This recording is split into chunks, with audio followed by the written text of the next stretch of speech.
Hello, my dear students. Welcome to NPS Victory. Today we are going to see some fundamental theorems, okay, from the definite integration, which is very important. तो सबसे पहले थोड़ा basic समझते हैं. Okay, if f of x into dx, the integration of f of x with respect to x is equal to g of x plus c. तो ठीक है, ऐसा लेट अज्यूम कर लिया कि ऐसा है कोई फंक्शन मेरा f of x जिसका इंटीग्रेशन करने पे g ऑफ x आ जाता है. ठीक है, and this is the constant term. Okay, then तो integration of that f of x, okay, with respect to x only from the limit, okay, limit a to b means we are integrating this function from a to b. We have the limit now, so that is why this is called definite. Okay, finite value are there, उसके बीच में integration करना है. Then this will be what, g of x plus c only. इसका integration तो यही है, but we are going to put the value a से b and then value put किया like this, final value minus initial value and then cancel out किया, C C cancel हो गया because of minus sign outside the bracket and then we got this value. So from this we understood that if f of x is a function and the integration of that function is g of x, then integration of that function from a to b is nothing but जो भी answer आता है integration का उसमें x की जगह पे value put कर देना है. ठीक है, upper value and minus lower value. This is your lower limit, this is called lower limit and this is called upper limit. So ये अपना हो गया basic understanding of the indefinite integration. After this, for example, we have this, let's say that f of x is 1 by x, then from 2 to 3 integration of f of x dx is equal to what, like this. and we very well, हाँ, we know very well that 1 upon x का integration क्या होता है, log x होता है. ठीक है, because log x का डिफ्रेंसिएशन 1 upon x होता है, तो 1 upon x का integration log x and then value put up किया and then we got this value. Solve करने के बाद ये मिल गया अपने को. ठीक है, after this we have the three main and very simple property, and I'm not going to tell you the derivation for that property because that properties are very easy. Okay, so आप लोग text book से भी देख दो. Most important properties, total 8 properties they are there, उसमें से 5 properties we are going to prove and okay, part by part one, part two and so on. And this 3 properties आपको just याद रखना है that integration of any function f of x, if it has the same limit, lower value and upper value are same, both are same, then answer will be 0.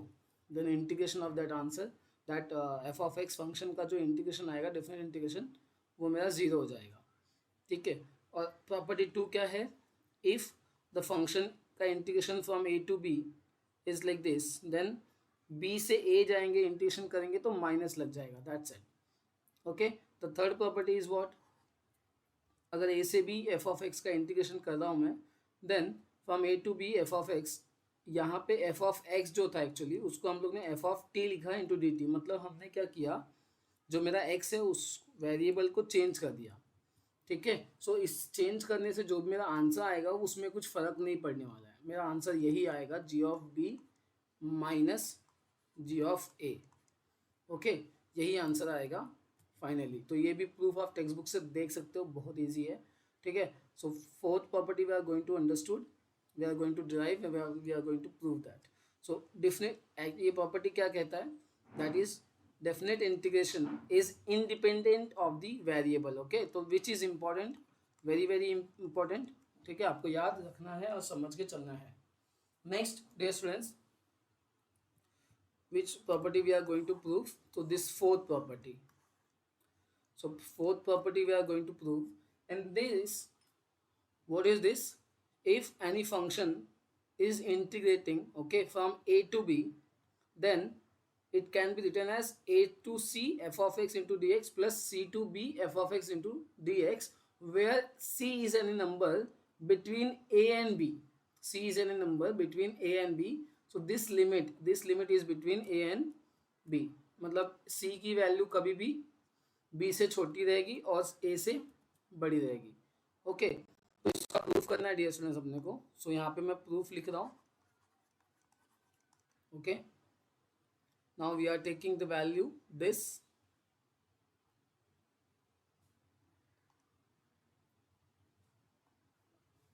so we will write this left hand side is equal to a to c, yeah, a to c f of x into dx plus c to b f of x into dx. Okay dear students, now say let say that integration of f of x into dx is nothing but g of x plus c. Okay dear students, so चलो अगर हमने ऐसा बोला, मान लो, ठीक है, ऐसा मान लो, ठीक है। So now therefore what will happen, left hand side जो है मेरा, लेफ्ट हैंड साइड क्या बन जाएगा, देखो ध्यान से देखो, ए से c f of x into d x plus c से b f of x into d x is nothing but, इसका इंटीग्रेशन हो जाएगा g of x plus C, and the limit लग जाएगा मेरे पास, क्या लगेगा limit, from a to c, plus इसका इंटीग्रेशन अगर होता है तो क्या हो जाएगा, g of x only plus c constant term, and the limit are C to be.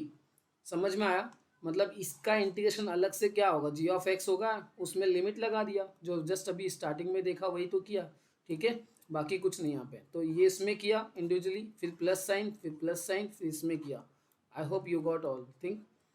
Now next, फिर वैल्यू पुटअप करो, तो upper value minus lower value, so upper value क्या है c, तो g of c plus c, फिर उसके बाद minus आता है dear students, then minus lower value, so g of a plus c and this is your. तो now हम लोग ने इसी इसमें x की जगह पे एक बार अपर वैल्यू पुट किया, फिर माइनस, फिर x की जगह पे लोअर वैल्यू पुट किया। ओके, नेक्स्ट क्या, ये हो गया मेरा फर्स्ट वाले के लिए। नेक्स्ट सेकेंड वाले के लिए प्लस सेम थिंग सेम, तो यहाँ पे अपर वैल्यू क्या है मेरे पास b, तो यहाँ पे पहले आ जाएगा g of b and then constant term as it is, ठीक है, इसको हम लोग ओपन ब्रैकेट से ऐसे कर लेते हैं, फिर minus same g of c and plus c and then close. Okay, so dear students this, इसको ओपन करेंगे, सो क्या हो जाएगा, g of c plus C and minus ji of a minus c, because ये minus sign अंदर गया तो sign change हो जाएगा, ब्रैकेट ओपन करेंगे हम लोग तो अंदर के साइन चेंज हो जाएंगे, जो प्लस है वो माइनस हो, तो ये भी कुछ नहीं था, मतलब प्लस है तो माइनस हो गया, ये भी माइनस हो गया। Similarly G of B plus C, and ये माइनस साइन अंदर गया तो minus C G of C, मतलब minus ji of C and minus C again. Now dear students आप ध्यान से देखोगे तो क्या क्या कैंसिल हो रहा है, this minus c and this plus c get cancelled out. Okay, now this g of C and this g of c, देखो ये माइनस है और यहाँ पे कुछ नहीं, मतलब यहाँ पे प्लस है तो cancel out, this C plus C and this minus C will get cancelled out. So finally what we got G of B, है ना, minus ji of A. And dear students अगर आपको स्टार्टिंग का याद होगा तो अपने को actually what is this, this is nothing but, this is what, this is nothing but integration of, ठीक है, या यू कैन सेलेक्ट दैट, ऐसे बोल सकते हो कि g of x plus C and the limit a से बी, एंड अगर इसी को वापस अगर रिवर्स प्रोसेस में जा रहे डियर स्टूडेंट्स, रिवर्स प्रोसेस में, तो अगर ये रिवर्स प्रोसेस में गया तो मतलब क्या हो गया, इसका ये आता है, इससे ये आता है, तो इससे ये आ गया। अब इससे वापस हम लोग कहाँ पे आ रहे हैं, इंटीग्रेशन वाले पार्ट पे। तो ये एक्चुअली ये है क्या, एफ ऑफ एक्स का इंटीग्रेशन, यस और नो, एफ ऑफ एक्स का integration from a to B, समझ में आया, so which is nothing but left hand side, and we can say hence proved, ठीक है। सो डियर स्टूडेंट्स जरा ध्यान दीजिएगा, यहाँ से बच्चे कंफ्यूज होते हैं, मतलब आप लोग कंफ्यूज यहाँ पे हो जाओगे कि यहाँ से यहाँ कैसे आया। देखो ये आप अगर देखो ध्यान से नीचे हम लोग यहाँ पे आते हैं अगर दिस साइड, सो देखो ये वाला जो अभी जस्ट हमने पहले प्रूव किया, से a to b f of x dx is what, gb minus ga, yes or no, g of b and minus g of a। वो कैसे प्रूफ किया देखो, है ना, अगर हम लोग ने पहले लेट किया कि ये अगर ऐसा है, if this then integration value put up किया, कैंसल आउट हुआ। So if, so this value equal to this, है ना, so this is nothing but this, so hence we can prove like that. तो प्रूव हो गया वो। Okay, so thank you so much for today, this is your part 1। Now part 2 में next property हम लोग prove करेंगे। So thank you so much for today.